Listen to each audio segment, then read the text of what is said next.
Hej med dig. Hej med dig. Det ene er en hilsen, det andet er en middagsret. Forskellen er noget, der er specielt ved dansk udtale, nemlig stød. Stød er, at man stopper lyden ved at lukke stemmelæberne sammen.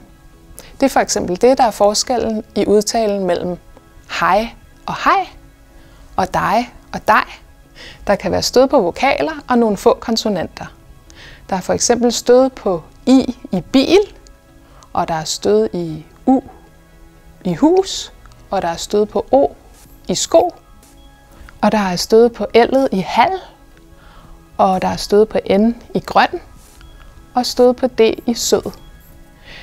Nogle gange udtaler vi en konsonant som en vokal, og så kan der også være stød på. For eksempel a'et i ferie, der er stød. Ferie. Og v'et i skov, det udtaler vi som et slags u, og der er også stød på. Skov. Der er nogle steder i Danmark, folk taler dansk uden stød. Det er for eksempel de sydfynske øer, Lolland Falster, Bornholm, dele af Sønderjylland og den østligste del af Amager. Der er også nogle steder i Danmark, man har flere stød end andre steder. Nogle har for eksempel stød i lørdag, så de siger lørdag, og andre har stød i endnu, så de siger endnu.